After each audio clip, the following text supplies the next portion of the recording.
As we prepare for the reading of the budget or the tabling of the budget statement on Thursday, one issue remains a matter of great concern for the state and, of course, the contractors, and that is the problem of pending bills. The Budget and Appropriations Committee is proposing criminalisation of non-payment of such bills by the state agencies that enter into contracts without ability to pay up. But as Oparanya now reports, the Council of Governors views such action as unenforceable, and of course they say it's illogical. As you are aware, the government is the largest consumer of goods and services in our economy. Many small businesses are built to service this demand. It was on Madaraka Day last year when President Uhuru Kenyatta sought to free those who do legitimate business with the national and county governments from the shackles of long overdue debt owed to them. Unfortunately, pending payments have negatively affected many businesses, particularly those whose bulk of capital is now locked in non-payment. Fast forward to another year and various state departments have not settled their bills.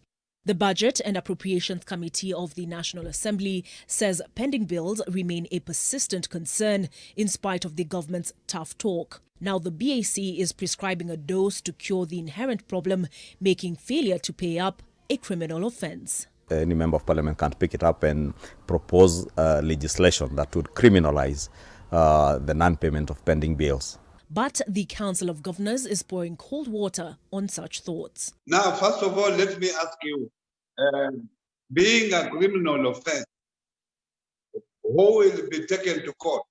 COG making the case that not all pending bills are the product of malicious intent, but systemic. Sometimes the road is not built well to the required standards. Then you find citizens saying this is not the road we want, and the county having a difficult issue of paying the contractor that was doing the job that was a task.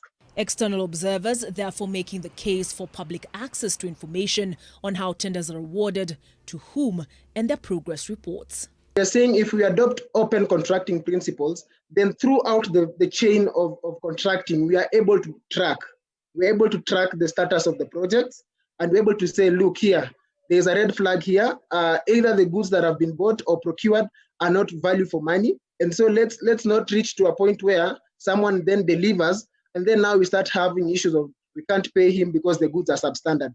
But it's the case of bad manners, in Ishungwa's words, for which the penalty of a criminal offence is prescribed. But there is also generally bad manners and bad financial management in government across the board, both in the national government and in our county governments, and mostly in our county governments. If you go through the pending bills of the almost all the 47 counties, you will find cases where the new governors who came in 2017 are very reluctant to pay pending bills that were incurred by their predecessors.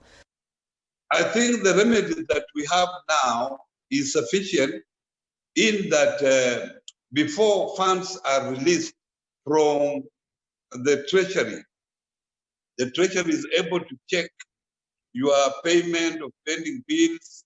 Control of Budget also does the same.